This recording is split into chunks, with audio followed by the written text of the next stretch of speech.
Joel Sherman here for Three Things. I'm coming to you from Steinbrenner Field. Yesterday was my first full day at Yankee camp. I wrote about in the New York Post the Trent Grisham situation, and so why don't we do our three things today on the Trent Grisham situation, which I guess is also the Jasson Domínguez situation, and to some degree the Cody Bellinger and Spencer Jones situation, and some mandate on Brian Cashman, Hal Steinbrenner, Aaron Boone. Let's start with number one. If you're a big market team and you're not willing to pay $22 million on a guy who hit 34 homers last year, hits left-handed at your ballpark for the Yankees, was 11th in the major leagues in walk percentage, and had a 125 OPS plus, and plays an incredibly difficult position to find quality people, which is center field in the major leagues, then you're not a big market team. The Mets essentially did something very similar with a $22 million gamble as well. They traded for Luis Robert to play center field. He makes $20 million this year. If the Mets don't pick up his option next year, there's a $2 million buyout. Simple math, that's $22 million. His last great year was 2023. It's been injury prone and not as good the last 2 years, and I thought it was the right move. Again, this is not an easy position to find. Robert is in his prime, and the Mets have a chance to get something special out of him, and if not, it's a big market team that's done with a guy when the season is over if they want, and if not, they could just pick up his option, which is for another $20 million in 2027. Hoping, of course, we play baseball in 2027 and there's not a lockout and no games. But as far as Grisham is concerned, look, if the Yankees had to make a decision within 5 days after the World Series ended whether to give the qualifying offer or not, they don't know at that point if Cody Bellinger is coming back.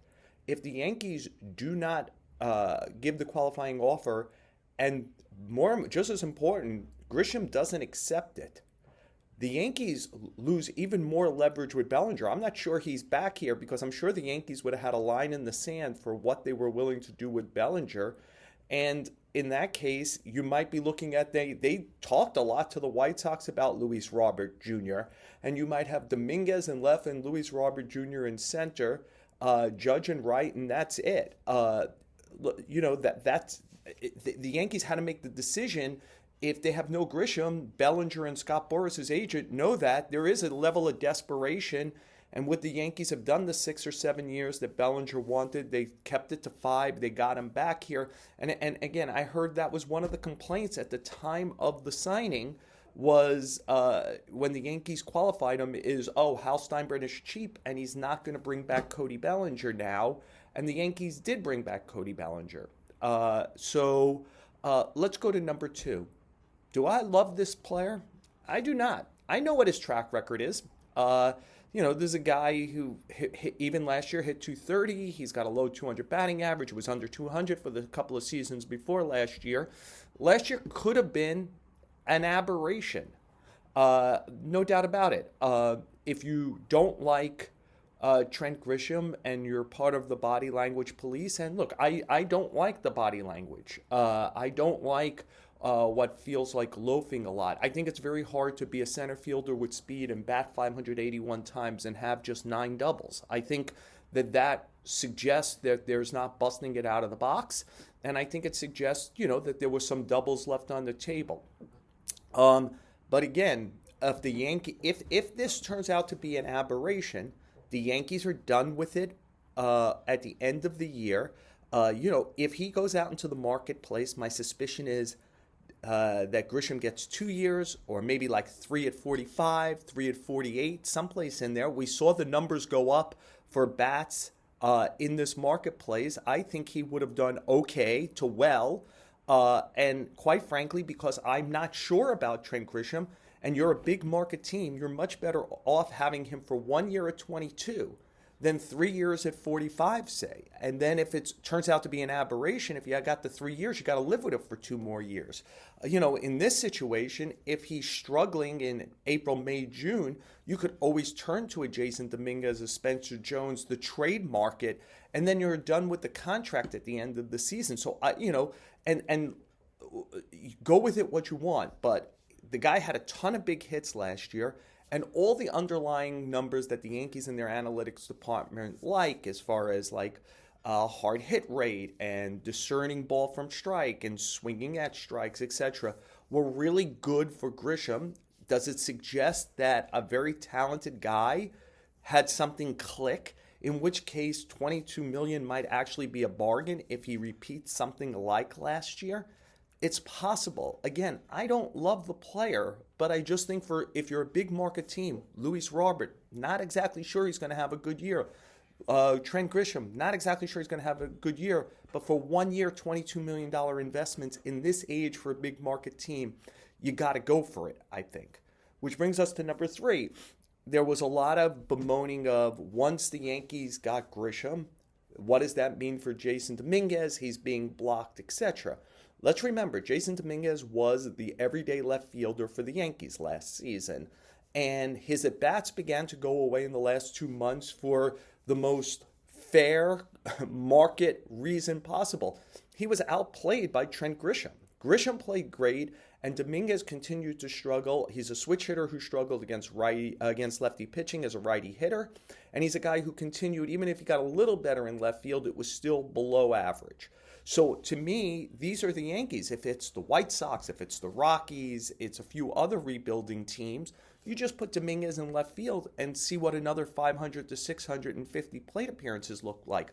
But the Yankees got to win, right? Like the other complaint will be, hey, man, you put a guy on the field who can't play, you're the Yankees. Jasson Domínguez might be Clint Frazier. It might look really good in certain aspects, certain skills, but it doesn't all work together on the field. And the Yankees probably have to be a little more sure about that if they have a better option that they can afford. And on paper, the better option for just this season is Grisham. And I'm here to say that Dominguez will not be killed by going to the minor leagues and that he will get an opportunity this year. Grisham is a guy who consistently has hamstring injuries. Cody Bellinger's had some chronic back stuff. As we know, it would be shocking if Giancarlo Stanton didn't have an injury list stint or two during the year. At this point, it's incumbent on Jasson Domínguez to go to the minor leagues at age 23, a year and a half younger than Spencer Jones, who has 0 major league at-bats.